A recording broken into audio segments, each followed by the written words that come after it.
Je vais vous parler aujourd'hui de deux illustres philosophes qui sont tous deux des héritiers de Descartes. Ce sont des cartésiens, bien que, un peu comme Aristote avec Platon, en rupture, souvent radicale d'ailleurs avec leur maître, avec Descartes. Leibniz est né en 1646, il est mort en 1716. Spinoza est né en 1632, il est mort en 1677. Je donne les dates, ça n'a pas un intérêt fou, mais c'est pour montrer qu'ils viennent juste après Descartes et qu'ils sont pratiquement contemporains. Leibniz étant un grand admirateur de Spinoza, il lui a rendu visite. Je parlerai surtout de la pensée de Spinoza pour deux raisons qui me paraissent légitimes. D'abord parce qu'il y a encore aujourd'hui des philosophes contemporains, et non des moindres d'ailleurs, qui se réclament de Spinoza, aussi bien d'ailleurs dans la tradition marxiste que dans la tradition nietzschéenne. Je pense en particulier à quelqu'un comme Deleuze et à ses élèves qui étaient très proches de la pensée de Spinoza. Il y a donc encore aujourd'hui des spinozistes. Je ne crois pas qu'il y ait vraiment aujourd'hui de disciples de Leibniz. À ma connaissance, il n'y en a pas. Mais il y a des disciples de Spinoza qui gardent donc une présence très grande dans la pensée contemporaine. Et puis, il y a chez Spinoza quelque chose qui est vraiment passionnant et qui va nous intéresser beaucoup. C'est que Spinoza est quelqu'un qui pensait, et c'est le cœur de son grand livre, l'Éthique, il pensait que on peut parvenir à la vie bonne, on peut parvenir à la vie bienheureuse, on peut parvenir à la sagesse par les voies de la simple raison, par les voies de la philosophie, comme le dit l'un de ses traducteurs, un de ses meilleurs traducteurs, Robert Misrahi, qui lui-même d'ailleurs est un spinoziste, qui se réclame de la pensée de Spinoza et qui nous a donné une très belle traduction de l'Éthique aux presses universitaires de France. Eh bien, la pensée de Spinoza est une doctrine du salut. C'est une doctrine du salut sans Dieu. Alors on verra ce que veut dire sans Dieu, parce que Spinoza ne parle que de Dieu, donc ça paraît une formule un peu étrange de dire une doctrine du salut sans Dieu, mais en tout cas une doctrine du salut hors religion, disons plus exactement. Il y a bien sûr un Dieu chez Spinoza, mais c'est pas le Dieu de la religion, et c'est pas un Dieu pour lequel on éprouve cette expérience très particulière dans les religions, qu'est l'expérience de la foi. C'est un Dieu qu'on connaît par la raison, qu'on comprend par la raison. Et donc, comme le dit d'ailleurs Robert Misrahi, la doctrine de Spinoza, l'éthique de Spinoza, c'est une doctrine du salut sans Dieu, c'est une sotériologie sans Dieu. Sotériologie voulant simplement dire doctrine du salut. Et c'est une doctrine du salut, donc une philosophie qui nous promet que nous pouvons parvenir à la vie bonne en rupture si on accepte de rompre avec la vie quotidienne et de rentrer dans la vie philosophique. Et là, je pense que c'est probablement ce qu'il y a de plus intéressant dans la promesse de Spinoza. Je lis un petit texte que j'emprunte à un des grands livres de Spinoza, le traité de la réforme de l'entendement, où justement Spinoza nous indique comment les passions tristes, comme il le dit, les illusions qui dominent la vie quotidienne disparaissent dans la vie philosophique au profit de la joie, au profit de la béatitude, au profit de la vie bienheureuse. Voilà ce petit texte qui est tout à fait programmatique, tout à fait typique de la pensée de Spinoza. L'expérience, dit-il, m'avait appris que toutes les occurrences les plus fréquentes de la vie ordinaire sont vaines et futiles. Je voyais qu'aucune des choses qui étaient pour moi cause ou objet de crainte ne contient rien en soi de bon ni de mauvais, si ce n'est à proportion du mouvement qu'elle excite dans l'âme. Et je m'arrête là tout de suite pour noter que le but de la philosophie, c'est de vaincre les peurs, de vaincre les passions tristes. On verra exactement ce que c'est que les passions tristes pour parvenir au bonheur, à la béatitude, à la vie bonne. Voici la suite du texte. Je résolus enfin, continue Spinoza, de chercher s'il existait quelque objet qui fût un bien véritable, capable de se communiquer et par quoi l'âme, renonçant à tout autre objet, put être affectée uniquement, un bien dont la découverte et la possession eussent pour fruit une éternité de joie continue et souveraine. Fin de citation. On voit que la promesse n'est pas négligeable. On nous promet carrément, oui, la vie bonne, la vie bienheureuse, le salut, l'expression est juste. Sauver de quoi? On verra. Sauver peut-être pas de la mort, mais en tout cas de la finitude humaine. On verra en quel sens tout à l'heure. Mais on voit que cette promesse philosophique est une des plus grandioses qui soit. Et puis, ce qui est très sympathique chez Spinoza, c'est qu'elle est clairement assumée, cette promesse. Il ne nous promet pas une petite chose, il ne nous promet pas simplement de comprendre le monde ou de connaître l'âme humaine, non, ça va beaucoup plus loin. Il s'agit vraiment de parvenir au souverain bien, à une éternité de joie, ça n'est tout de même pas rien. Et donc, c'est peut-être ce qui explique qu'il y ait encore aujourd'hui, d'ailleurs, des philosophes spinozistes. Je voudrais vous montrer trois choses. Trois grandes idées, au fond, trois piliers de la pensée de Spinoza dans cette leçon, dans cet exposé. Premièrement, je voudrais vous montrer comment la doctrine de Spinoza, comme celle de Leibniz, et ça me permettra de vous parler quand même un peu de Leibniz, c'est une théodicée. C'est-à-dire, on va le voir dans un instant, une vision du monde dans laquelle le mal n'existe pas. On lave Dieu de l'accusation d'avoir créé du mal dans le monde en montrant que le monde n'existe pas du tout. Je vais développer cette idée dans un instant. Et contrairement d'ailleurs à ce que pensent souvent les spinozistes, de ce point de vue-là, Spinoza et Leibniz sont extraordinairement proches. Dans les deux cas de figure, on a affaire à des belles théodicées. Spinoza n'utilise pas le mot théodicée lorsqu'il parle de la chose, mais la chose y est clairement. Et je vais le montrer dans un instant. Ce que je voudrais vous montrer ensuite, c'est comment, en effet, le spinozisme est une doctrine du salut sans Dieu, c'est-à-dire ce que signifie ce salut, ce que c'est que la sagesse et la vie bonne pour Spinoza, et notamment comment, bien que les hommes soient mortels, nous mourrons, rien à faire, il n'y a pas d'immortalité chez Spinoza, mais comment nous pouvons parvenir à vaincre la peur, à vaincre les peurs, mais notamment la peur de la mort, et comment nous pouvons parvenir à sentir et expérimenter, dit Spinoza, que nous sommes éternels. Nous mourrons, mais nous sommes éternels. L'éternité et l'immortalité étant évidemment deux choses tout à fait différentes. J'y reviendrai bien sûr. Et puis dans un troisième temps, je voudrais quand même montrer comment ce magnifique système dogmatique, c'est un système dogmatique au sens philosophique du terme, c'était un système qui est écrit presque entièrement du point de vue de Dieu et non pas du point de vue de l'homme. Je voudrais vous montrer comment ce système magnifique, impressionnant, c'est un château superbe, est quand même traversé par des contradictions qui sont totalement insolubles et qui rendent l'édifice sans doute superbe, même sublime, mais en tout cas à mes yeux, et je vous dirai pourquoi, très peu crédible. Commençons déjà par le premier point, c'est-à-dire par cette question de la théodicée. La question de la théodicée, Leibniz, je vais commencer par lui, et puis après je vous montrerai comment la doctrine de Spinoza et en quel sens elle est bien une théodicée. La question de la théodicée, Leibniz la formule de la manière suivante, il la formule en latin, je le dis en latin, c'est pas par cuistrerie, mais c'est parce que ça se comprend très bien.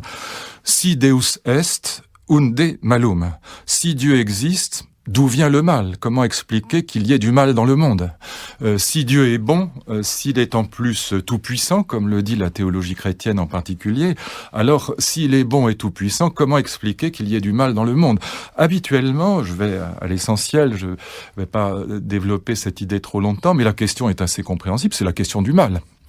Habituellement, dans la tradition chrétienne, on répond, c'est la réponse classique. Moi, je me souviens que quand j'étais enfant, je posais déjà cette question aux prêtres qui nous faisaient le catéchisme, et la réponse des prêtres, la plupart du temps, était, il y a du mal parce qu'il y a la liberté humaine. Dieu a créé les hommes avec la liberté, avec le libre arbitre, c'est-à-dire la possibilité justement de choisir entre le bien et le mal, et c'est la grandeur de la création divine, c'est la grandeur de l'homme que justement, à la différence des anges, qui ne peuvent faire que le bien, ou des animaux qui ne peuvent faire ni le bien ni le mal, c'est la grandeur de l'humain que d'être capable de choisir. On voit bien que cette réponse ne suffit pas, ce n'est pas une réponse qui est au niveau du problème posé par Leibniz, la question de la théodicée. Pourquoi ? Parce que cette hypothèse de la liberté humaine, cette hypothèse du libre arbitre, de l'être humain capable de choisir entre le bien et le mal, et du coup, évidemment, par définition même de faire le mal, elle n'explique pas le bien, si je puis dire, injuste. Celui qui s'abat sur les humains indépendamment des fautes qu'ils ont commises. Par exemple, lorsqu'il y a un tremblement de terre, une catastrophe naturelle, le malheur s'abat sur les bons comme sur les méchants. Alors un chrétien pourrait dire à nouveau, oui, mais de toute façon, les hommes sont tous pécheurs, donc les voies du Seigneur étant impénétrables, ça tombe sur les bons comme les méchants, mais la vérité, c'est qu'il n'y a pas de bons. Tout le monde a commis des péchés, donc la catastrophe est quand même une punition divine, ou en tout cas quelque chose qui n'est pas injuste, attendu que les hommes ne sont pas bons, aucun d'entre eux n'est bon, ils sont tous pécheurs. Mais ça ne répond pas non plus vraiment à la question que pose Leibniz, la question du mal radical, parce que, comme le dira Diderot dans une lettre célèbre, la lettre sur les aveugles, qui lui vaudra d'ailleurs quelques mois de prison, cette réponse chrétienne n'explique pas le mal, encore une fois injuste, celui qui s'abat sur les innocents. Et Diderot prenait, c'est un argument classique d'ailleurs, il prenait l'exemple des aveugles-nés, donc de ces nourrissons, fœtus même, qui n'ont par définition pas eu le temps de pécher, de commettre de fautes, et qui sont quand même, si je puis dire, punis. En tout cas, ils écopent d'un malheur qui leur tombe dessus sans qu'ils aient commis la moindre faute. Ils n'ont même pas eu le temps de commettre des péchés. L'aveugle-né, le nourrisson qui naît aveugle, comment l'expliquer?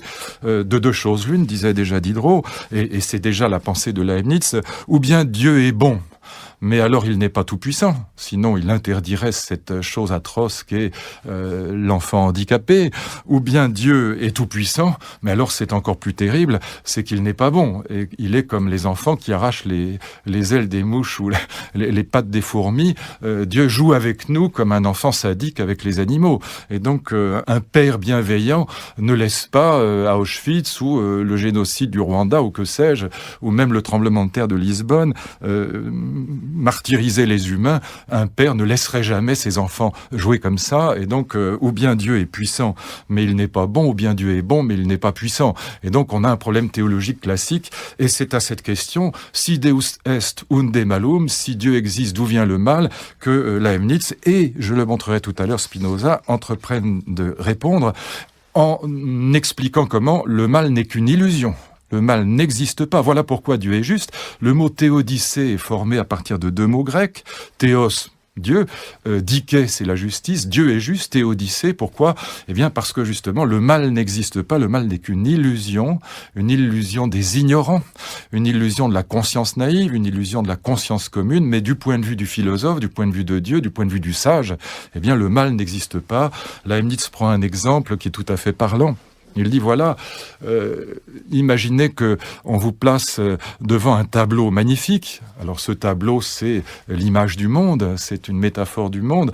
Imaginons qu'on vous place devant un tableau magnifique, mais qu'on cache la quasi-totalité du tableau. On ne vous laisserait regarder qu'un petit détail. Alors imaginez par exemple les nymphéas de Monet. Si on vous montre que 10 cm² des nymphéas de Monet, eh bien vous allez avoir le sentiment que tout ça est incohérent, que tout ça n'a pas de sens et que tout ça est très mal fait. Et donc il y a du mal dans ce tableau. Mais si vous regardez l'ensemble du tableau et que vous reculez un peu, que vous prenez un centre de perspective convenable pour le regarder, eh bien vous vous apercevrez que le détail qui paraissait mauvais fait partie de la beauté de l'ensemble. Voilà le petit texte de Leibniz, c'est dans un texte que j'aime beaucoup, qui s'appelle « De l'origine radicale des choses », c'est le paragraphe 12. Considérons, dit-il, une très belle peinture, cachons-la tout entière sauf une infime partie, que verrons-nous d'autre en elle malgré l'examen le plus approfondi, ou mieux ?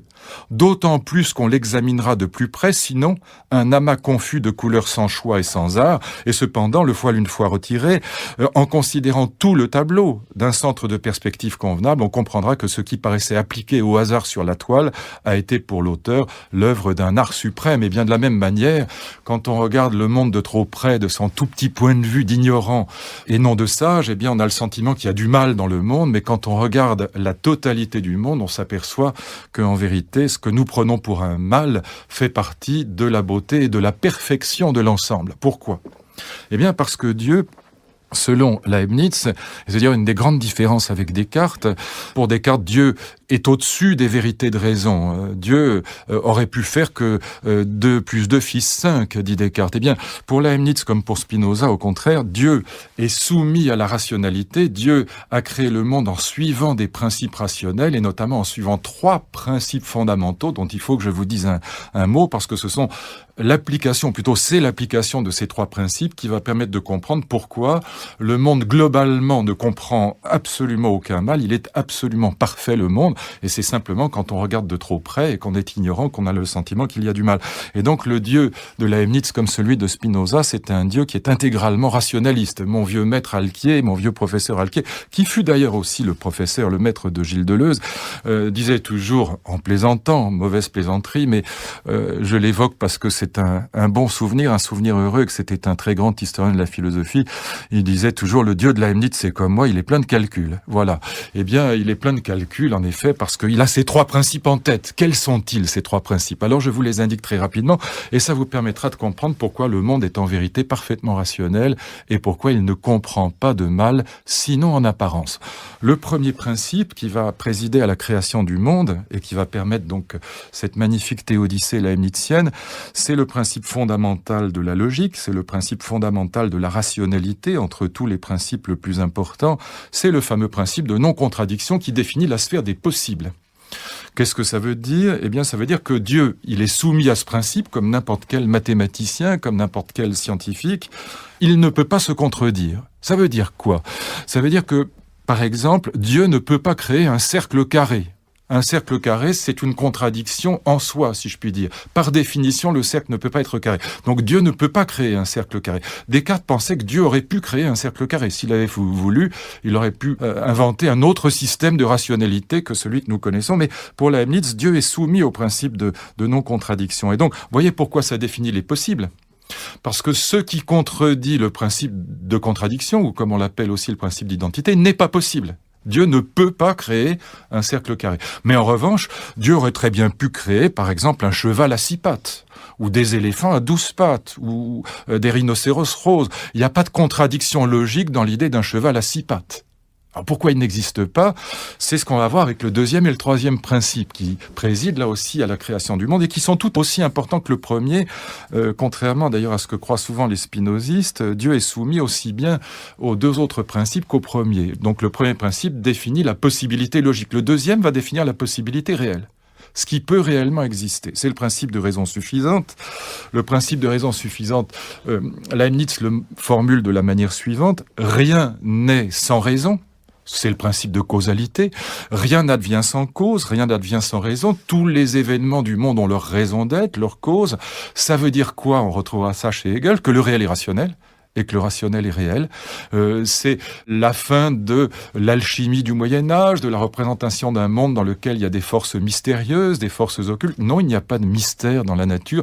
Tout est rationnel, tout est soumis au principe de raison. C'est d'ailleurs une variation sur le principe d'inertie que Descartes est le premier à formuler dans son grand livre de physique qui s'appelle Les Principes, dans la partie 2 des principes. Qu'est-ce que c'est que le principe d'inertie ? Pour aller vite, c'est l'idée qu'une boule de billard, pour prendre cet exemple célèbre, une boule de billard qu'on jette sur le plateau d'un billard ne changera ni de vitesse ni de direction si une autre boule ne vient pas la perturber. Et cette autre boule, elle symbolise la raison, c'est-à-dire la cause d'un changement. La boule de billard ne changera sa vitesse et sa direction que si une autre boule vient la choquer, c'est les fameuses lois du choc, et donc il faut qu'il y ait une cause, une raison à tout changement qui intervient dans l'univers. Rien n'est sans raison. Et par conséquent, Dieu ne peut créer qu'un monde parfaitement rationnel.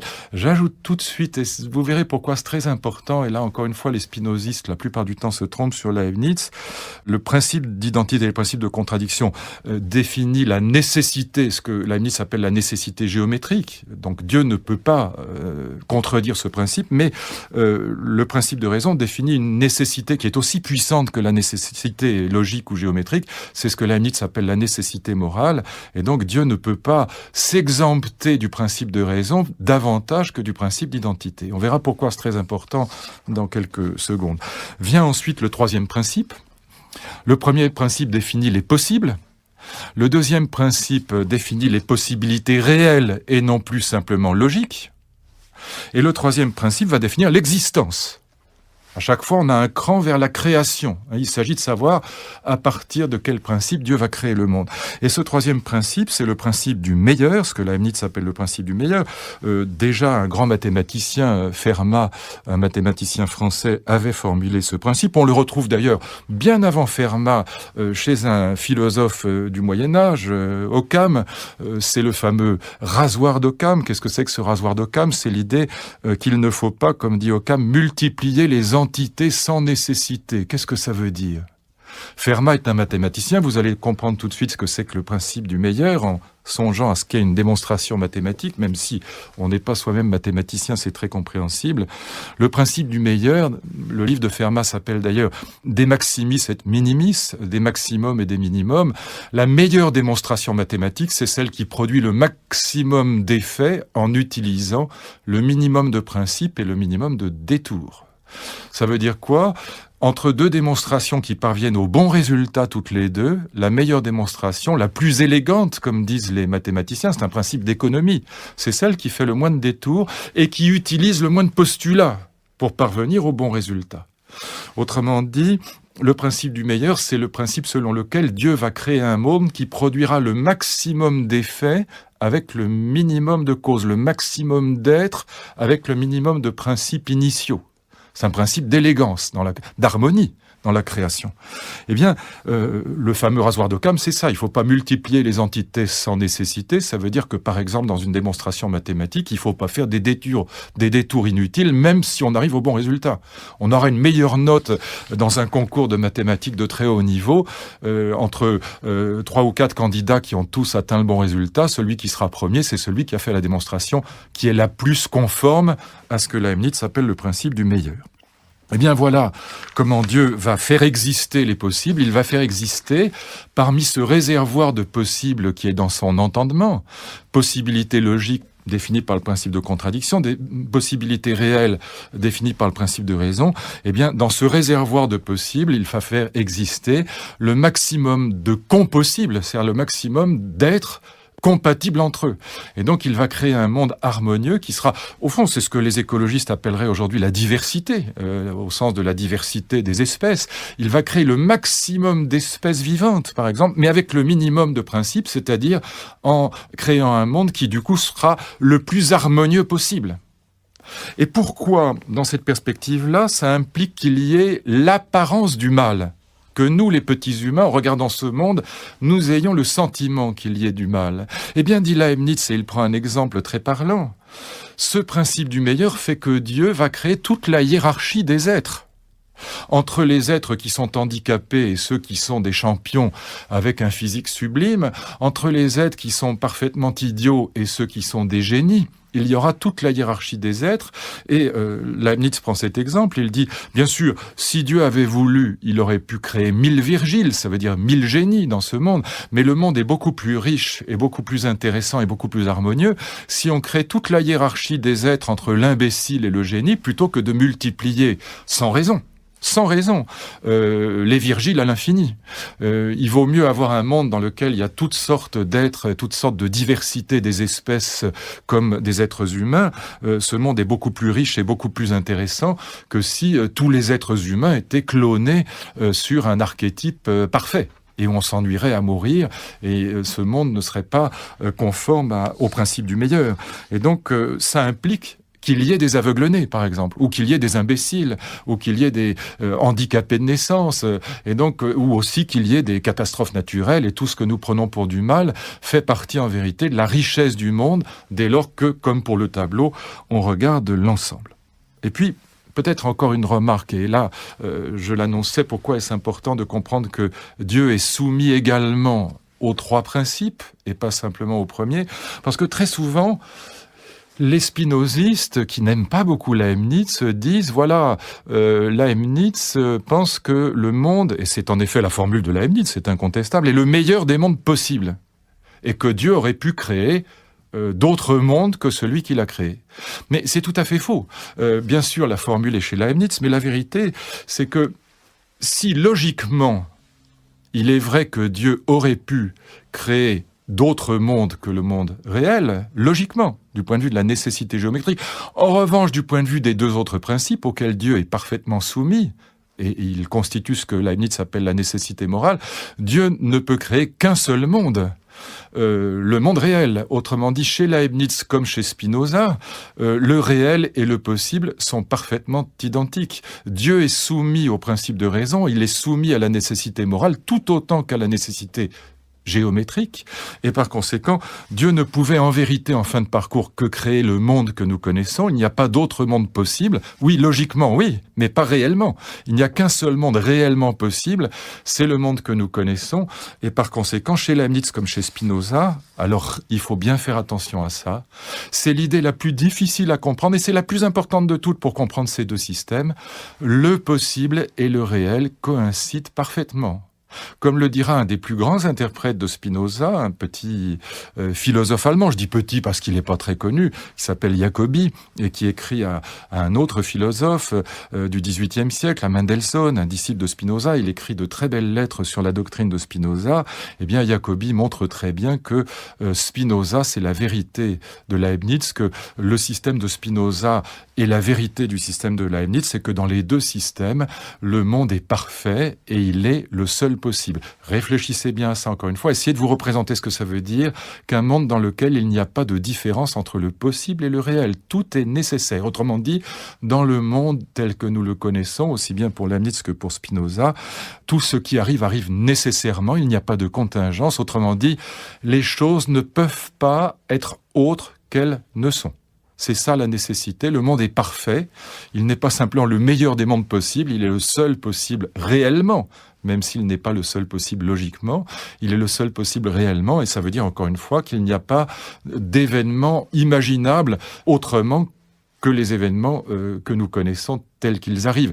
Et donc l'illusion des possibles, l'illusion de la contingence, l'illusion qu'on pourrait faire autrement, que l'histoire pourrait être autre, qu'on pourrait choisir entre des possibles, voter à droite ou voter à gauche, cette illusion du libre arbitre, ce sera pour Leibniz comme pour Spinoza l'illusion suprême, l'illusion de l'ignorant, l'illusion qu'il faut savoir dépasser pour parvenir à la sagesse. Alors venons-en maintenant à Spinoza et voyons comment sur cette idée de la nécessité du monde, sur cette idée qu'il n'y a pas de libre arbitre, qu'il n'y a pas de contingence du monde, eh bien, on va pouvoir créer, on va pouvoir définir un idéal de sagesse, un idéal de vie bonne, de vie heureuse, que la philosophie est censée nous permettre d'atteindre. Que Spinoza présente lui-même son éthique, son livre principal comme une théodicée, c'est ce qu'il dit, même s'il n'emploie pas le mot, dans l'appendice de la partie 1, cet appendice qui est tout à fait crucial. Spinoza écrit ceci, et vous verrez que voilà, ça pourrait être signé par Leibniz, c'est exactement la théodicée. On a souvent, dit Spinoza, l'habitude de raisonner de la manière suivante. Si toutes choses ont résulté de la nature suprêmement parfaite de Dieu, d'où proviennent donc tant d'imperfections dans la nature ?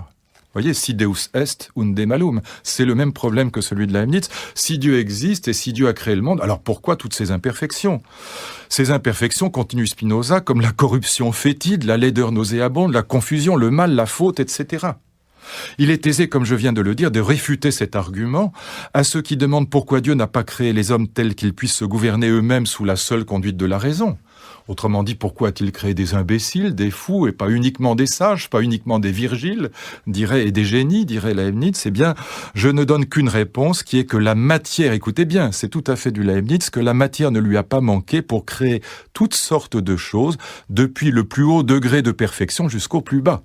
Là aussi, fin de citation, on voit le principe du meilleur s'appliquer, c'est-à-dire l'idée que le monde est parfait. C'est pas simplement le meilleur des mondes, s'il est parfait, tout simplement. Et d'ailleurs, Spinoza a cette phrase que j'emprunte à l'éthique, par perfection et par réalité, j'entends la même chose. Le monde est parfait, mais justement à proportion du fait qu'il est capable d'intégrer la plus grande diversité des êtres à l'intérieur de l'harmonie ou de l'unité systématique la plus grande. Unité dans la diversité, c'est d'ailleurs une très belle définition de la beauté, une définition de la beauté qui sera reprise dans toute cette tradition leibnizienne et spinoziste. La beauté, c'est la diversité dans l'harmonie, la diversité la plus grande dans l'ordre et dans l'unité les plus grands. Alors, chez Spinoza, cette théodicée va s'appuyer elle aussi sur trois grandes idées, et pas simplement sur des principes de rationalité, sur trois points fondamentaux. Et je pense que ce fil conducteur de la théodicée entendue comme une tentative de laver Dieu de l'accusation d'injustice ou de l'accusation d'avoir créé du mal en prouvant, c'est ça la théodicée, que le mal n'existe pas. Donc Dieu n'est pas injuste, Dieu est innocent puisqu'il n'y a pas de mal. Il n'y a de mal que pour les imbéciles, que pour les ignorants, que pour les fous. Mais pour le sage, le mal n'existe pas, tout est parfait. Le réel est parfait. Par perfection et par réalité, j'entends la même chose. Eh bien, cette grande entreprise de théodicée, elle va reposer aussi chez Spinoza sur trois grandes idées complètement contraires à ce que nous avons l'habitude de penser dans la vie quotidienne. C'est pour ça que le système de Spinoza est extrêmement difficile à comprendre parce qu'il est complètement, comme disent les anglo-saxons, contre-intuitif. C'est-à-dire, il est à l'opposé de ce que nous avons spontanément tendance à penser dans la vie ordinaire, la vie philosophique est complètement à l'opposé, en ce sens-là, de la vie ordinaire. Quelles sont ces trois grandes idées ? Elles sont très choquantes. Et d'ailleurs, à mes yeux, parfaitement intenables. Mais présentons-les d'abord telles que on peut essayer de les comprendre à partir de Spinoza lui-même. Première idée, évidemment, il n'y a pas de libre arbitre. C'est-à-dire pas de possibilité de choisir entre le bien et le mal, entre des options différentes. Pourquoi est-ce qu'il n'y a pas de libre arbitre ? Il faut bien comprendre pourquoi. Je le redis, mais encore une fois, c'est tellement difficile à comprendre, cette illusion de la contingence, cette illusion du libre arbitre, cette illusion du choix entre les possibles, qu'il faut y insister. Au fond, il y a deux raisons pour lesquelles il ne peut pas y avoir de libre arbitre chez Spinoza, pas plus que chez Leibniz. Premièrement, parce qu'il n'y a pas de différence entre le possible et le réel. Donc, tout ce qui advient nécessairement, il n'y a pas de contingence. Les choses sont nécessairement comme elles sont. Pourquoi elles sont comme elles sont ? Parce qu'elles sont conformes au principe de raison, au principe de causalité. Tout advient par une chaîne de raison c'est le déterminisme, c'est le mécanisme déterministe. Tout advient par une chaîne de raison qui fait qu'il n'y a pas d'autre possible que le réel. Et pour que le libre arbitre ait un sens, la première condition, c'est qu'on puisse choisir entre des possibles. Mais là, c'est une pure illusion, c'est l'illusion des possibles. C'est justement ce que Spinoza, à la fin de l'appendice de la partie 1 de l'éthique, appelle le délire. Celui qui croit au libre arbitre, il est aux yeux de Spinoza dans le délire. Il croit que le monde est contingent alors que tout est nécessaire. Les choses sont nécessairement comme elles sont. Et puis la deuxième raison pour laquelle il ne peut pas y avoir de libre arbitre, c'est que le libre arbitre suppose non seulement le choix entre des possibles, je peux voter, choisir entre la droite et la gauche, entre le bien et le mal, etc. Mais le libre arbitre suppose aussi que notre volonté soit un pouvoir de premier commencement. Que je puisse, à partir de ma volonté, décider une action et la faire exister à partir de ma pensée. Que ma pensée soit capable de créer un acte. Que l'esprit soit capable d'engendrer des événements dans le monde. Eh bien, c'est évidemment impossible si on accepte le principe de raison suffisante, puisqu'il ne peut pas y avoir de décision première dans le monde. Tout est déjà déterminé par une chaîne de raison qui précède ma décision. Et donc, quand je m'imagine décider quelque chose librement, Spinoza prend l'exemple de l'ivrogne ou du bébé qui veut son biberon. Il prend ces deux exemples. Le bébé s'imagine vouloir librement son biberon. La vérité, c'est qu'il est déterminé à prendre son biberon par toute une série de processus biologiques qui engendrent la faim et la soif. De même que l'ivrogne croit parler librement, il insulte tout le monde dans un dîner, il se réveille le matin, il s'aperçoit qu'il n'était pas si libre que ça.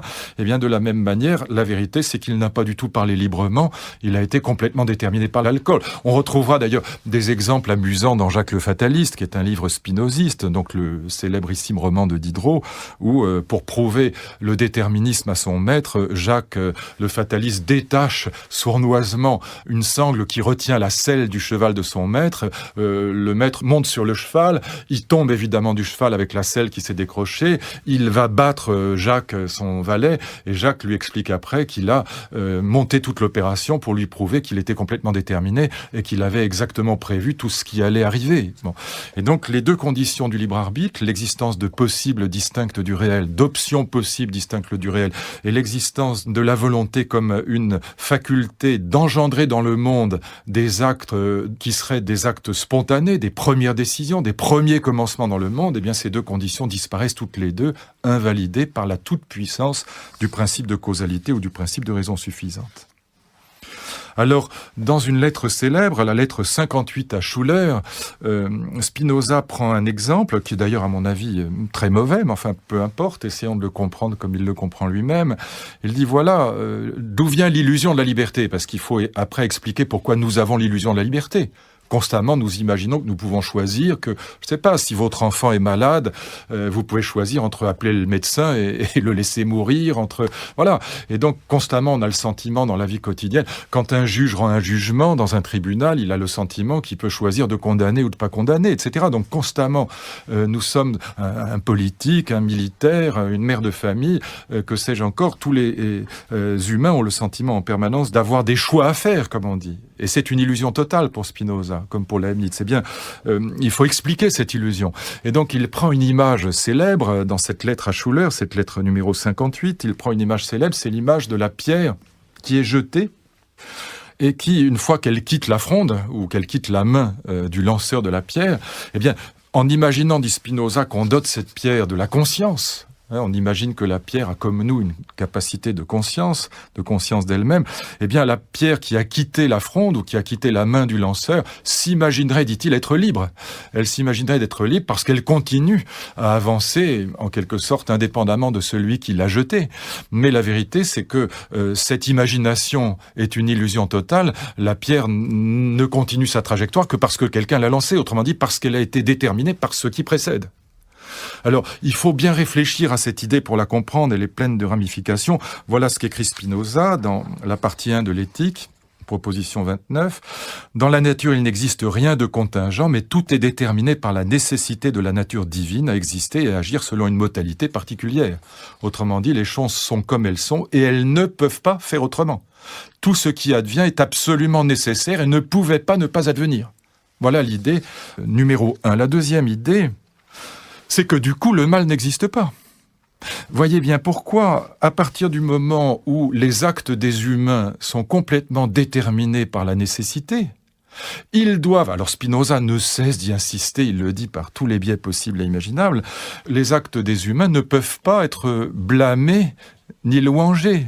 On ne peut pas porter de jugement moral. De même, il ne peut pas y avoir de regret, de remords, de culpabilité, ce qu'il appelle les passions tristes. Nous ne pouvons pas juger moralement qui que ce soit. Et voilà ce que dit Spinoza, il prend lui-même la comparaison dans plusieurs textes.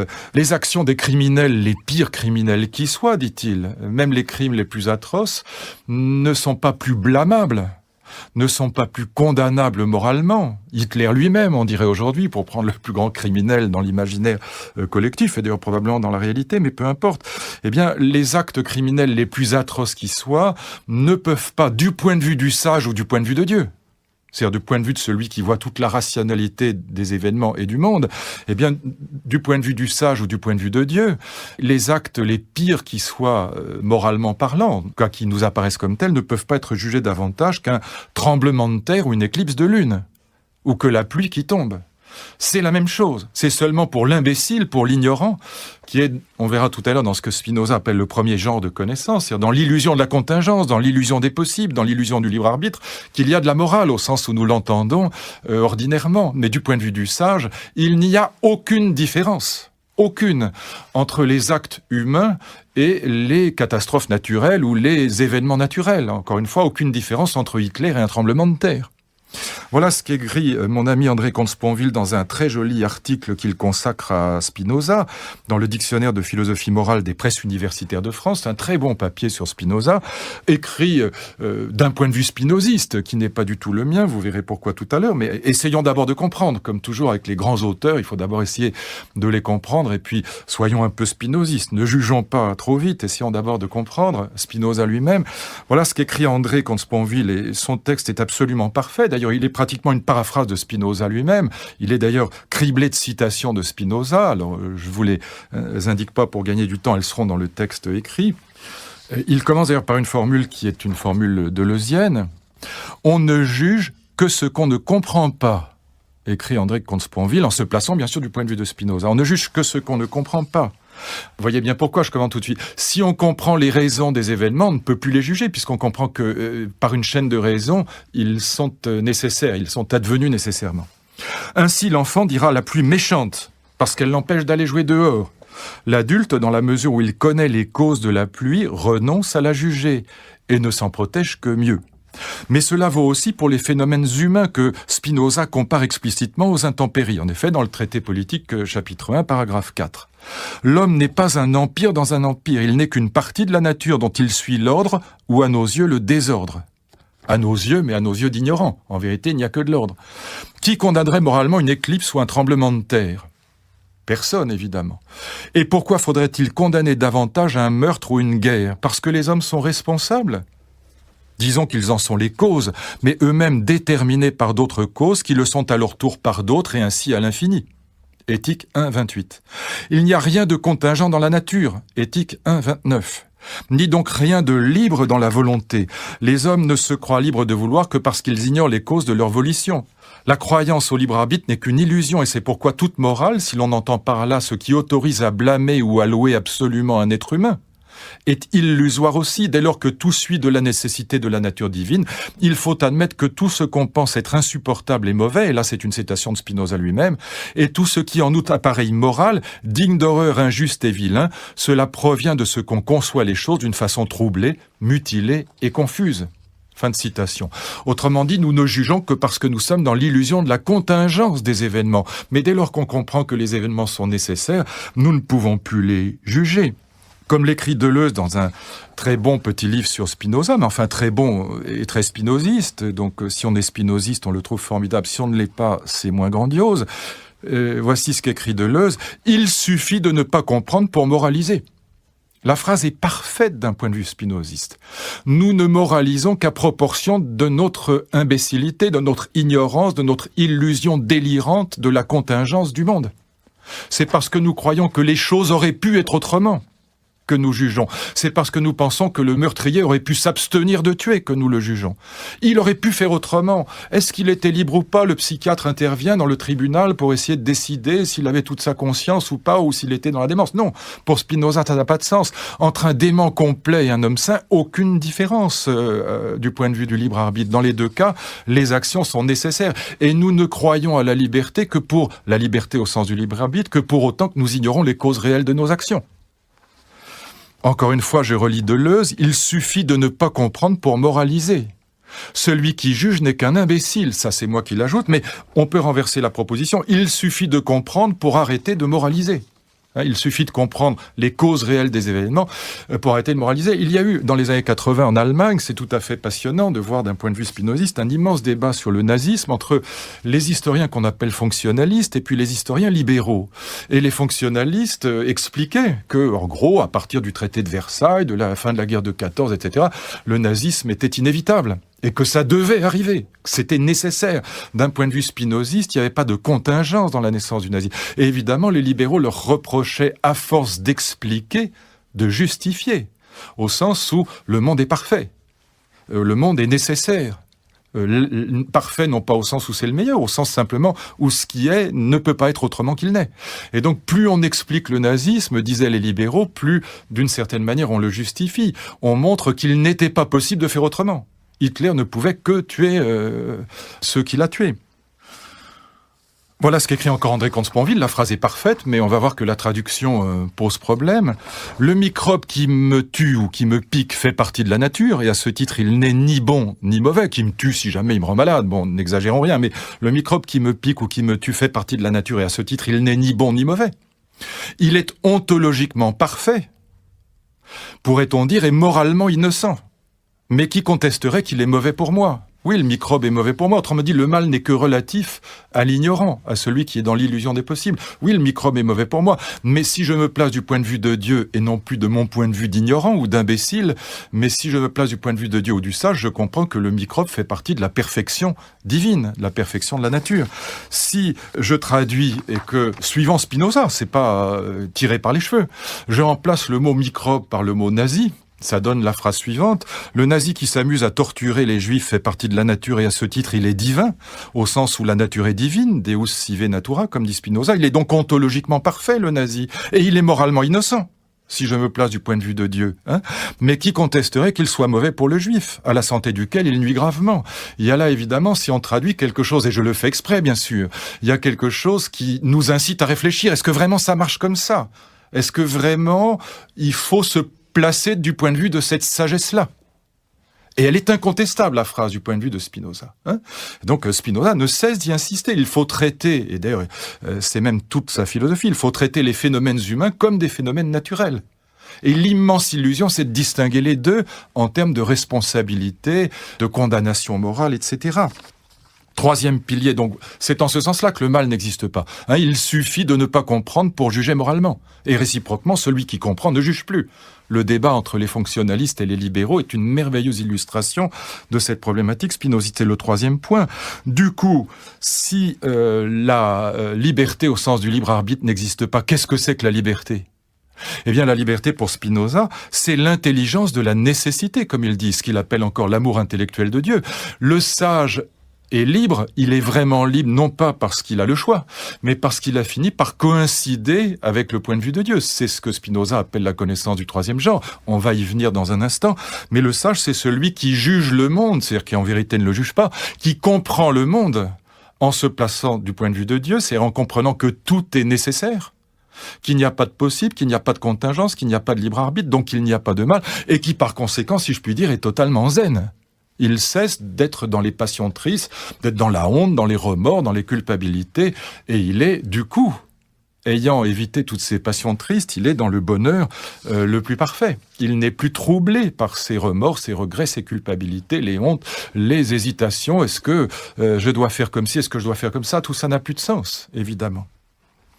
Alors, je voudrais, à partir de là, faire quand même tout de suite 2 critiques de fond, pour que on comprenne bien pourquoi ce système dogmatique est en vérité délirant. Il est grandiose, mais il est délirant, à proprement parler.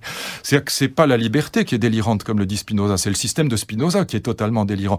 Pourquoi délirant et dogmatique? Parce qu'il nous emmène, il nous fait croire qu'il faut penser le monde et penser l'éthique à partir du point de vue de Dieu, alors que nous ne sommes que des humains. Et qu'il faut par conséquent abolir le point de vue de l'humain, qui est le point de vue de la contingence, le point de vue du libre arbitre, pour faire droit au point de vue de Dieu. Mais est-ce que vraiment c'est une bonne idée que d'abolir le point de vue de l'humain au profit du point de vue de la rationalité parfaite, du savoir absolu qui serait celui de Dieu? Alors, 2 critiques pour qu'on se comprenne bien. La première, elle est soulevée d'ailleurs par André Comte-Sponville lui-même, qui pour sauver Spinoza, parce qu'il voit bien qu'en effet, si on traite les phénomènes humains, le nazisme comme un phénomène naturel, un tremblement de terre, ça ne colle pas du point de vue de la conscience commune. Elle se révolte, la conscience commune. Elle ne dit c'est pas vrai. Elle dit c'est pas comme ça. Et donc, comment résoudre cette contradiction? Et ce que propose André Comte-Sponville, c'est de dire, voilà, du point de vue de Dieu ou du point de vue du sage, il n'y a pas de morale. Pas de morale au sens du jugement moral, de la condamnation, etc. Pas de bien et de mal. Mais comme l'homme n'est jamais parfaitement du point de vue de Dieu, relativement à lui, le point de vue moral continue d'exister. C'est une illusion, mais c'est une illusion qui continue d'exister. Et par conséquent, dit André Comte-Sponville, le spinozisme n'est pas un nihilisme au sens où il y aurait plus de bien et de mal, mais c'est un relativisme. Le bien et le mal continuent d'exister relativement au point de vue de l'homme, pas du point de vue de Dieu, mais du point de vue de l'homme. Voici ce qu'écrit André Comte-Sponville. Il n'y a pas de morale du point de vue de Dieu, mais pas non plus d'humanité sans morale. Pourquoi? Parce qu'il n'y a pas d'homme qui habite intégralement la vérité. Aucun humain ne coïncide avec le point de vue de Dieu. Voilà pourquoi le point de vue de la morale et du jugement subsiste, même si c'est une illusion, et même si du point de vue de Dieu ou du point de vue du sage, ce point de vue moral devrait disparaître. Mais comme l'illusion fait partie du réel, le point de vue moral continue d'exister. Alors, au lieu de sauver Spinoza, à mon avis, ça l'enfonce définitivement. Je pense que c'est le plus mauvais argument qu'on puisse utiliser. Parce que de 2 choses l'une. Ou bien du point de vue de Dieu, le jugement moral est une absurdité, il relève de l'ignorance, de la bêtise, du délire, et Spinoza n'a pas, et des passions tristes, etc. Et dans ce cas-là, il n'a, ce point de vue moral, aucune légitimité réelle, sinon à titre d'illusion. Ou bien on dit que le sage est celui qui rejoint le point de vue de Dieu et que c'est possible. Et dans ce cas-là, le sage est celui qui a dépassé le point de vue de la morale et des passions tristes. Honte, regret, remords, culpabilité, etc. Il comprend que tout est comme ça doit être ou comme c'est. Ou bien le point de vue de Dieu, comme le laisse penser André Comte-Sponville, ne peut pas être atteint même par le sage. Aucun homme ne peut l'atteindre. Et dans ce cas-là, le spinozisme est une blague. Dans ce cas, ce que nous promet Spinoza est un idéal au sens le pire qui soit pour un spinoziste. C'était un idéal au sens kantien du terme. Un idéal qu'on n'atteindra jamais. Et dans ce cas-là, Spinoza revient en effet à ce que Kant appelle la métaphysique la plus illusoire qui soit. Ou bien le point de vue de Dieu peut être atteint par les humains et ça s'appelle la sagesse. Et dans ce cas-là, le sage est celui qui a dépassé la morale. Ou bien l'humain en général n'y arrive jamais. C'est un peu la différence entre Lucrèce et Épicure. Ou bien l'humain sait qu'en vérité, il sera toujours dans l'illusion de la morale. Et dans ce cas-là, la promesse que nous fait Spinoza de parvenir à une éternité de joie et à coïncider avec la liberté parfaite et l'amour intellectuel de Dieu, c'est une pure blague. Il faut choisir. Et donc, oui, ou bien c'est bien un nihilisme, c'est-à-dire qu'il n'y a pas de valeur, ni de bien ni de mal, mais le relativisme n'a pas de sens, c'est forcément un nihilisme, ou bien c'est une blague, ou bien, oui, il y a du mal relativement à moi, mais comme je ne peux pas dépasser ma relativité, je reste toujours dans la morale, mais dans ce cas-là, à quoi bon même lire Spinoza? À quoi bon prétendre dépasser le point de vue de l'ignorant, le point de vue de la conscience naïve? Voilà l'idée que ça ne peut pas fonctionner. Voilà la première critique. Et la deuxième critique, elle est pire que la première, si je puis dire, c'est que du coup, cet impératif d'aimer le monde tel qu'il est, l'amour intellectuel de Dieu ou de la nature, comprendre que le monde est parfait, et par conséquent l'aimer, être le sage qui ne porte plus de jugement, qui n'est plus dans la honte, les regrets, les remords, les culpabilités, qui n'est plus dans les passions tristes, eh bien, cet idéal du sage, si, comme le laisse penser André Comte-Sponville, aucun homme, aucun humain n'est dans la vérité parfaite. Et comme il le dit, une différence s'introduit nécessairement entre la théorie et la pratique, entre l'idéal du sage et la pratique réelle des humains. Si par conséquent l'idéal de la sagesse reste et restera toujours un idéal, une idée de la raison, comme dit Kant, eh bien dans ce cas-là, cet idéal de bonheur, d'éternité de joie, ne sert qu'à culpabiliser les humains. Ça devient un nihilisme au pire sens du terme, au sens où Nietzsche parle de nihilisme, c'est-à-dire l'invention d'un idéal destiné à nier la réalité, à culpabiliser la réalité. Quantité de philosophes spinozistes et encore des petits philosophes haillons récemment, je les entendais dire, nous n'avons pas le courage du bonheur. On pas le courage du bonheur. On manque de courage. Les humains manquent de courage, dit le Spinoza. Ils devraient être heureux s'ils avaient la fermeté, la détermination dans la pensée, si vraiment ils arrivaient à comprendre que le monde est parfait comme il est. Eh bien, le père de famille, la mère de famille ne pleurerait pas quand le gendarme lui apprend que son enfant est mort dans un accident de la route. Bien sûr, à quoi ça sert de dire ça? Sinon à culpabiliser en plus du malheur qui frappe les malheureux humains, à les culpabiliser en plus en leur disant « Mais non, vous n'êtes même pas capable du bonheur, vous n'avez pas la fermeté d'âme qui vous permet de vous élever jusqu'à ce point de vue du sage à partir duquel le monde est parfait. » C'est donc quelque chose, je crois, d'assez ignoble que cette promesse, si elle reste une promesse, et si elle n'est qu'un idéal. La vérité, c'est que l'idéal spinoziste ne sert qu'à culpabiliser les petits humains qui ne peuvent pas y parvenir. Ce que André Comte-Sponville dit très bien, ils ne peuvent pas y parvenir. Il y a toujours une différence entre la théorie et la pratique. Mais dans ce cas-là, cet idéal de sagesse devient une idée nihiliste au sens de Nietzsche, c'est-à-dire quelque chose qu'on utilise pour culpabiliser encore davantage les humains, en quoi on retrouve, alors là, toutes les passions tristes que Spinoza essaye de dépasser, mais on les retrouve, si je puis dire, à la puissance 2. Il y a là quelque chose qui est terrifiant. Pour moi, en tout cas. Voyons maintenant comment le spinozisme prétend, c'est le deuxième point fondamental, et puis finalement les critiques, je viens de les exposer là, peut-être je les laisserai de côté, mais il y en a beaucoup d'autres qu'il faudrait évoquer. Mais voyons ce deuxième point fondamental, c'est-à-dire comment le spinozisme va être une sotériologie, une doctrine du salut sans Dieu, c'est-à-dire comment il nous promet de vaincre les peurs et de dépasser en particulier la peur de la mort, en nous permettant de parvenir à comprendre que nous sentons et nous expérimentons, dit Spinoza, que nous sommes éternels. Nous mourrons, oui. On va voir en quel sens, mais néanmoins nous sommes éternels. Et du coup, nous pouvons vaincre la peur de la mort. Pour bien comprendre comment les humains peuvent, selon Spinoza, je n'en crois rien, mais selon Spinoza, dépasser la peur de la mort et comprendre qu'ils sont éternels, pas comprendre, sentir et expérimenter, c'est beaucoup plus fort. Eh bien, il faut partir de la distinction que fait Spinoza dans l'éthique, dans la partie 2 de l'éthique, entre 3 genres de connaissances. Essayons d'aller rapidement, mais c'est vraiment très intéressant. Ça, pour le coup, c'est tout à fait passionnant dans la pensée de Spinoza. Le premier genre de connaissance, c'est le niveau de l'opinion, de l'erreur, de l'illusion, de l'imaginaire. C'est la connaissance ex signis, comme dit Spinoza, par les signes. Qu'est-ce que c'est que ce niveau de connaissance? C'est le plus faible qui soit, c'est la connaissance la plus ordinaire. C'est à la fois la connaissance par ouï-dire. Prenons des exemples contemporains, ce sera plus simple. Mon marchand de télévision m'a dit que pour faire marcher la télévision, il fallait appuyer sur le bouton marche-arrêt. Donc j'ai ouï dire qu'il fallait appuyer sur le bouton marche-arrêt, mais quand je le fais, je ne sais absolument pas pourquoi ça marche. Je ne connais pas les causes. Et donc je suis dans une absence en vérité totale de connaissance. Juste je sais par ouï dire, par les signes. D'ailleurs il y a un signe, c'est que ça s'allume, qu'il faut faire ceci ou cela, mais c'est sans comprendre nullement en quoi ou comment fonctionne cet appareil compliqué. Et puis c'est la connaissance par induction. J'ai vu 100 fois que l'eau bouillait autour de 100 degrés et j'en conclus, c'est une croyance, comme dira Hume, que ça recommencera. Mais évidemment je ne sais pas pourquoi. Je ne sais pas pourquoi il y a des bulles, je ne sais pas pourquoi la chaleur produit cet effet. sais, mais je sais que ça va arriver, ou je le crois plutôt.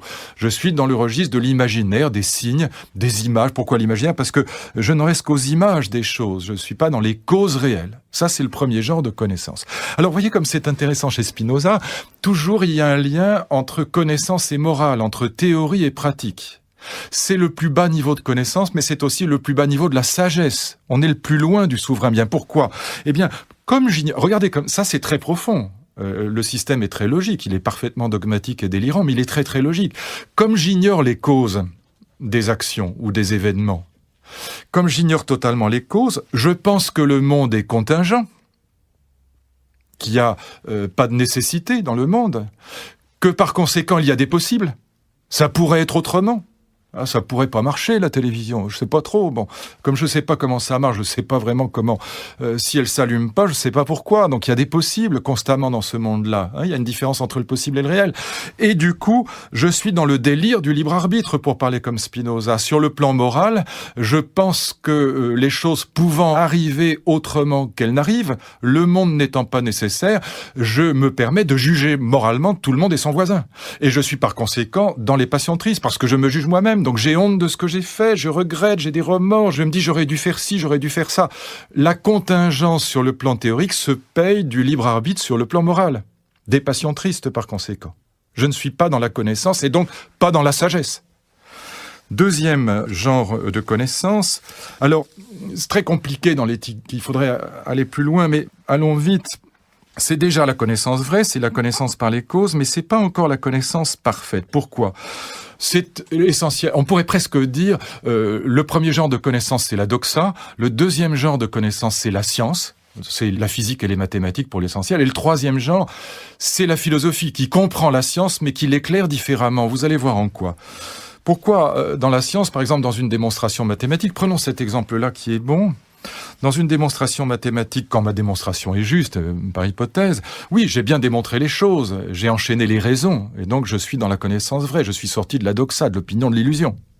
Mais en même temps, nécessairement, dans toute démonstration mathématique, et c'est ça la différence avec la vraie philosophie, avec la connaissance du troisième genre, je pars forcément de postulats, c'est-à-dire de propositions qui ne sont pas démontrées. Par exemple, les postulats d'Euclide.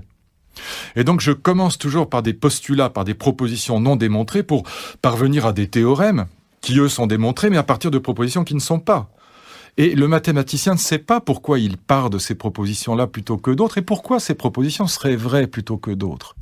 Ça, par définition, il ne le sait pas, puisqu'elles sont non démontrées et non démontrables. C'est la fameuse discussion sur les postulats d'Euclide. Et par conséquent, la science n'est pas fondée.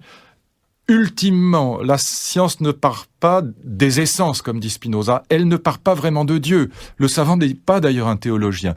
Et donc, sa science, bien sûr, elle est vraie quand elle est vraie. Enfin, parlons de la vraie science, pas des erreurs scientifiques. Elle est vraie, mais au fond, elle repose encore sur du sable. Il va falloir un cran de plus pour que la science soit vraiment fondée. Il va falloir parvenir jusqu'aux essences et jusqu'à la connaissance du troisième genre. Alors, pour comprendre la connaissance du troisième genre, il faut deux préalables. Le premier préalable, il faut comprendre que Dieu est cause de soi. Ça veut dire quoi ? Alors là aussi, j'ai toujours du mal à comprendre comment il peut y avoir encore aujourd'hui des spinozistes. Cette idée que Dieu est cause de soi, c'est tout simplement la version spinoziste de l'argument ontologique. Pourquoi ? Eh bien, parce que Dieu est cause de soi, ça veut dire que l'essence de Dieu, souvenez-vous de l'argument ontologique, la définition de Dieu, son essence, comprend son existence. L'essence de Dieu, c'est l'essence d'un être qui a tous les attributs, toutes les qualités. Or, l'existence est une qualité éminente et par conséquent, Dieu ayant toutes les qualités, tous les attributs, il existe. Et par conséquent, l'essence de Dieu comprend son existence. C'est la structure de l'argument ontologique. Et donc, en ce sens-là, Dieu est cause de soi. Son essence est cause de son existence. C'est ça que ça veut dire, si je traduis.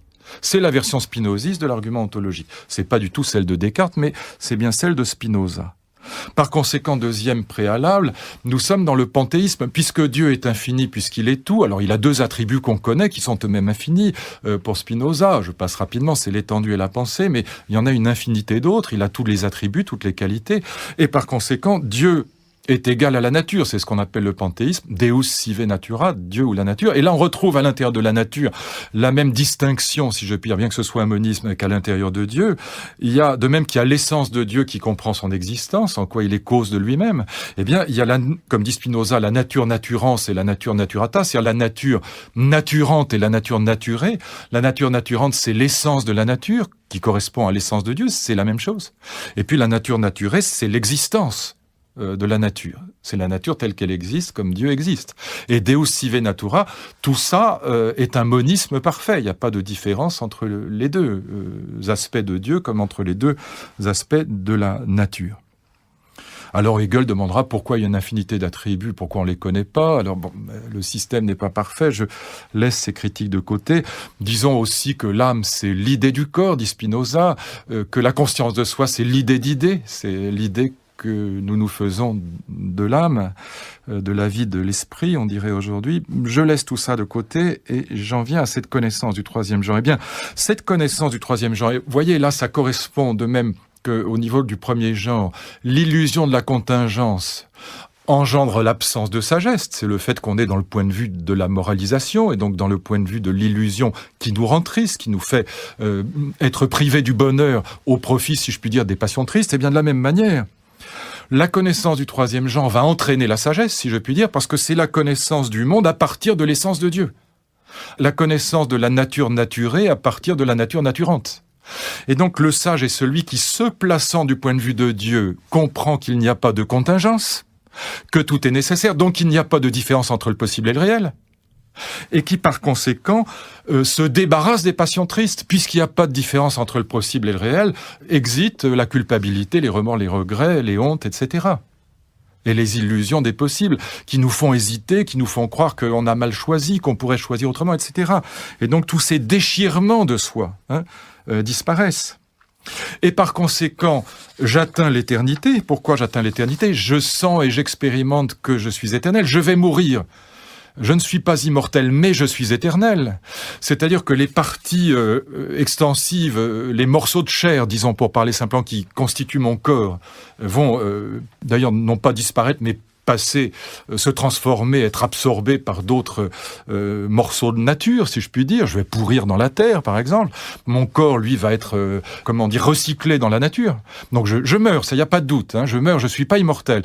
Mais en revanche, quand j'atteins les essences et que je comprends la nature de Dieu, l'amour intellectuel de Dieu, eh bien, je vais localiser, si je puis dire, ma petite essence à moi en Dieu, mon individualité à moi en Dieu, et donc je vais sentir et expérimenter que je suis éternel. D'où la victoire en même temps sur les passions tristes, mais aussi sur la peur de la mort. Le sage est celui qui a vaincu les peurs, comme chez les stoïciens.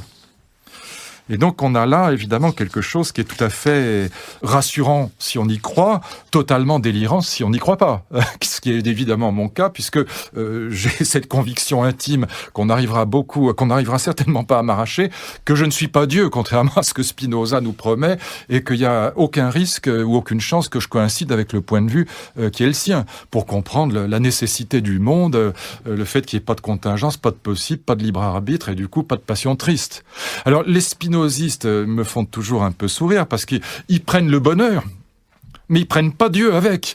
C'est-à-dire qu'ils prennent toujours... Alors ça, pour critiquer les passions tristes et pour faire l'apologie de l'amour, du bonheur, de la joie, etc., contre ces crétins de curés kantiens, ils sont champions du monde, mais ils veulent jamais prendre le tout. Ils veulent pas adopter aussi cette thèse selon laquelle le bonheur n'a de sens, le dépassement des passions tristes et la joie éternelle, l'amour intellectuel de Dieu n'ont de sens que si la conscience des humains est capable de rejoindre le point de vue de Dieu. Ce que je ne crois en aucun cas. Et j'ai jamais rencontré de ma vie un seul spinoziste. J'ai jamais rencontré de ma vie un père de famille, fût-il spinoziste, qui ouvrait les bouteilles de champagne quand on lui apprenait que l'être qu'il aime le plus au monde venait de mourir d'un accident de voiture. Et je suis sûr que c'est pas près d'arriver. De même que j'ai jamais vu quelqu'un dans un camp de concentration considérer que le nazi ou le tortionnaire était parfaitement équivalent au moustique. Je n'ai jamais rencontré personne qui pensait ça, pas plus que j'ai jamais rencontré des parents qui, voyant leur enfant tomber malade, ne se posaient pas la question de savoir ce qu'ils devaient faire autrement que comme si cette question était une pure illusion, qui fait partie du réel et de la nécessité, etc., etc. Alors, qu'est-ce qui se passe ? Voilà la différence entre la mort et l'éternité. Là, je reprends un texte de Deleuze qui est assez amusant, on se croirait dans Céline. Une espèce de délire deleuzien, mais assez bien fichu, assez drôle, dans un cours qui d'ailleurs a été publié en CD audio lui aussi, sur la différence entre éternité et immortalité. La mort, c'est le fait que, comment dire, je l'explique d'abord parce que le texte de Deleuze est tellement compliqué, et on peut le dire tellement plus simplement que je me permets d'en donner le sens avant. Au fond, les 3 genres de connaissances correspondent à 3 niveaux d'individuation, à 3 niveaux de définition de ce qui fait ma personne, mon individualité. Au premier niveau, connaissance du premier genre, je suis, dit Deleuze, comme l'enfant qui joue avec les vagues, et donc il se distingue à peine de la vague, il est complètement ballotté par les vagues, et il est presque la vague lui-même, si je puis dire, comme un bouchon sur la vague, il se distingue pas vraiment. Au deuxième niveau, je suis comme l'homme qui sait nager. Je joue avec la vague, j'épouse son rythme, je me laisse porter par elle, je la combats si j'ai envie de la combattre, mais je suis devenu une individualité qui tient la route.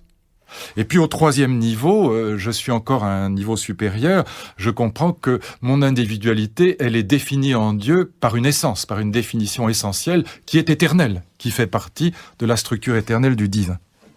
Alors, qu'est-ce qui se passe quand je meurs ?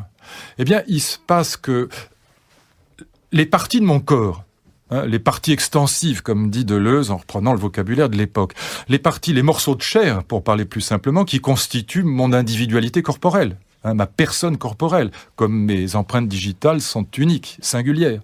Eh bien, ces parties, extensives, ces morceaux de chair, ils sont organisés, c'est ça qui fait ma personnalité, mon visage qui ressemble pas à celui de quelqu'un d'autre.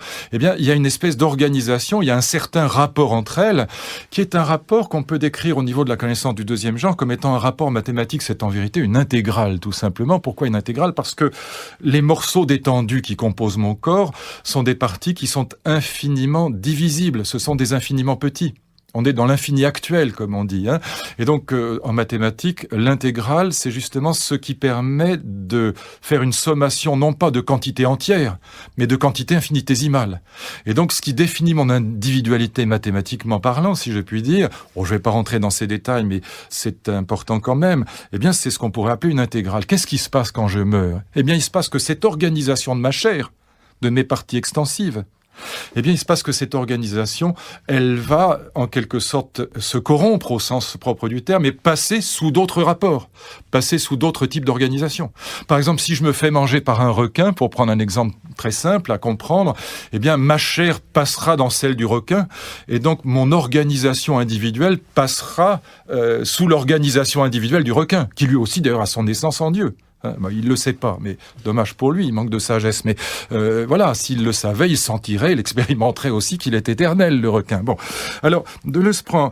et alors, qu'est-ce qui dépasse au niveau de la connaissance du troisième genre, le troisième niveau d'individualité ? Justement, c'est qu'on comprend que ce rapport, cette organisation, qui au niveau du deuxième genre est perçue comme une intégrale, une organisation de parties qui sont infiniment divisibles, donc une sommation d'infiniment petits, eh bien, quand on arrive au niveau de la connaissance du troisième genre, eh bien, on comprend que cette organisation mathématique, elle est en fait inscrite, si je puis dire, au niveau de l'essence, dans la divinité elle-même, dans la nature naturance. Alors, Deleuze prend un exemple qui est assez rigolo, et qui fait rire d'ailleurs la salle de cours dans laquelle il s'exprime, il se bat avec un chien pour manger la pâtée du chien.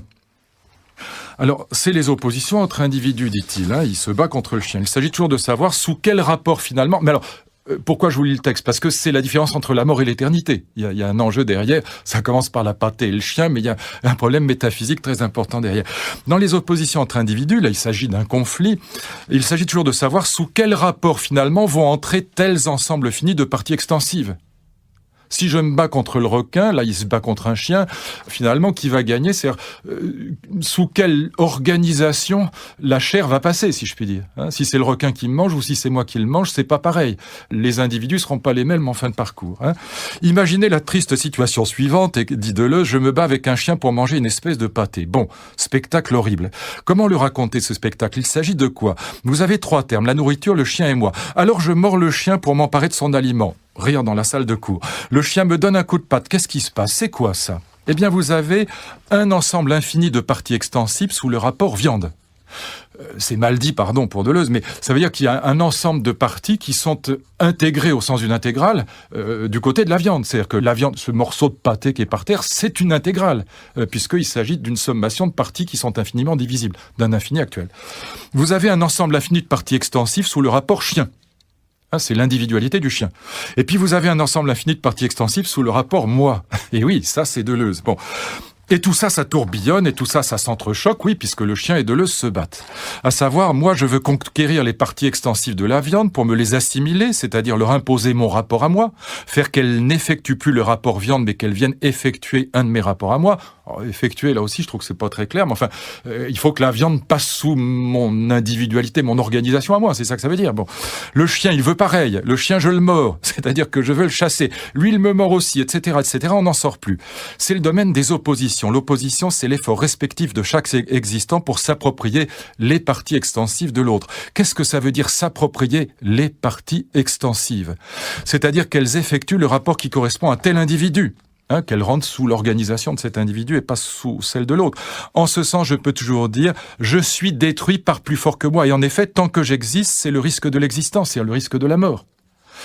Bon, et le risque de l'existence, ça ne fait qu'un avec ce qu'on appelle la mort. Encore une fois, qu'est-ce que c'est que la mort? C'est le fait que Spinoza appellera nécessaire, au sens d'inévitable, que les parties extensives qui m'appartenaient sous un de mes rapports caractéristiques cessent de m'appartenir et passent sous un autre rapport qui caractérise d'autres corps. Autrement dit, si je mange le chien meurt et il va rentrer sous mon organisation à moi. Si c'est le chien qui me mange, je meurs et il entre sous son organisation à lui. Mais ces deux organisations, ces deux individualités, elles correspondent à des essences en Dieu qui, elles, sont éternelles. Et le sage, c'est celui qui dépasse en quelque sorte ce niveau des parties extensives pour comprendre qu'il existe des essences. Alors, chez Spinoza, les essences, ce sont non plus des forces extensives, détendues, mais des forces intensives, c'est-à-dire des forces qui intègrent les parties extensives, les morceaux de matière. Et donc, je comprends, quand je dépasse ce niveau des oppositions, comme dit Deleuze, eh bien qu'il y a sous ce rapport qui définit mon individualité, il y a une essence qui est éternelle. Et c'est en ce sens-là que je meurs, tout en comprenant, et ça, il faut être le sage pour le comprendre, tout en sentant et en expérimentant que je suis quand même éternel. Voyez l'idée? Alors, je ne lis pas les textes de Deleuze, vous les trouverez dans le livret qui accompagne le CD. Mais voyez bien donc en quel sens le sage qui comprend l'éternité des essences et qui comprend qu'il a lui-même une essence qui définit son individualité et qui est éternelle, eh bien, il parvient à vaincre la mort. Et donc, cette thèse qu'on trouve déjà chez Platon, dans le Timée de Platon, là aussi, je ne lis pas le texte pour gagner du temps, vous le trouverez dans le livret, mais cette thèse qui est déjà dans le Timée de Platon, selon laquelle, et on la retrouve chez Spinoza, du coup, le sage meurt beaucoup moins que le fou, d'une certaine manière. Quand le fou, ou quand l'ignorant, quand je dis le fou, ça veut dire celui qui n'est pas sage, quand l'imbécile meurt, ou quand le petit enfant qui est dans la vague de tout à l'heure meurt, il meurt entièrement, si je puis dire. Tandis que le sage, ayant compris que son essence à lui est éternelle, eh bien, ne meurt que la plus petite partie de lui-même. Et donc le sage ne meurt presque pas, alors que l'imbécile meurt énormément, si je puis dire. D'où, et voyez, ça c'est très intéressant, et Deleuze le dit comme ça, Deleuze pose la question, qu'est-ce qu'une vie réussie? Il le dit en ces termes. Eh bien, il dit, voilà, est-ce qu'une vie réussie, c'est de passer à la radio? Est-ce que c'est d'avoir la santé? Que sais-je? Bon, non, la vie réussie, la vie bonne, la sagesse véritable, c'est la connaissance, parce que la connaissance nous permettant d'accéder à la connaissance du troisième genre, c'est-à-dire de penser le monde et de nous penser nous-mêmes du point de vue de Dieu, eh bien, grâce à cette connaissance du troisième genre, nous pouvons comprendre que nous sommes éternels et par conséquent vaincre non seulement les passions tristes, mais avec elles, d'ailleurs c'est une passion triste, la peur de la mort. On retrouvera cette idée chez Nietzsche, et qui est déjà chez Spinoza, que la joie, c'est ce qui augmente l'intensité vitale. Donc ces fameuses forces intensives, non pas les parties extensives, mais les forces intensives, ces degrés de puissance. Et la tristesse, c'est l'inverse. Et donc, plus je suis dans la connaissance du premier genre, plus je suis triste parce que je suis constamment dans le déchirement. Est-ce que j'ai bien fait ceci? Est-ce que j'ai bien fait cela? Est-ce que j'aurais pas dû faire autrement? Et quand je suis le sage et que je coïncide avec le point de vue de Dieu, avec la nécessité, eh bien, je suis sauvé à proprement parler. Voilà le salut.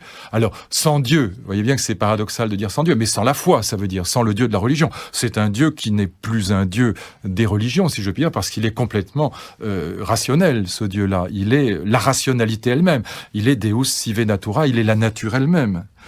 Alors, conclusion, j'ai déjà évoqué les critiques touchant la question du nihilisme et du relativisme, je n'y reviens pas.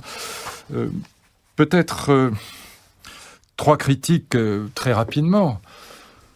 Première critique, c'est celle qui sera faite par Kant à la fin de la critique de la raison pure, notamment dans ce passage s'appelle la 3e antinomie. Ce que montre très bien Kant, c'est qu'à la différence de ce que croient Spinoza et Leibniz, le principe de raison suffisante n'est pas un principe qui tient vraiment la route. C'est-à-dire que le principe de raison suffisante, il nous emmène en vérité dans des contradictions qui sont insolubles, ce que Kant appelle des antinomies. Disons là aussi les choses très simplement. Quand je pose que tout est déterminé, que tout est nécessaire, qu'il n'y a pas de contingence, comme le dit Spinoza, j'ai 2 manières de penser la chose. Premièrement, je dis voilà, il y a une cause première, qui est cause de soi, qui est Dieu. C'est une cause première qui est cause de soi. Mais dans ce cas-là, j'arrête la série des causes, et je ne peux pas m'empêcher de me poser la question de savoir ce qui est cause de Dieu. Alors le spinoziste répond, mais il n'y a pas de cause de Dieu, il est tout. Mais essayez donc de vous représenter ça, vous m'en direz des nouvelles, c'est complètement impensable.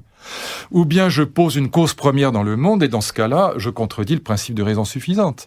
Sur le principe de raison suffisante nous emmène soit vers un impensable, la cause de soi qui est cause première. Nietzsche d'ailleurs n'épargne pas Spinoza, il dit c'est comme le baron de Münchhausen qui s'empêtre dans un marais et qui sort du marais en se tirant par les cheveux. C'est à peu près ça la cause de soi spinoziste. Ou bien je pose une cause première et dans ce cas-là je contredis le principe de raison.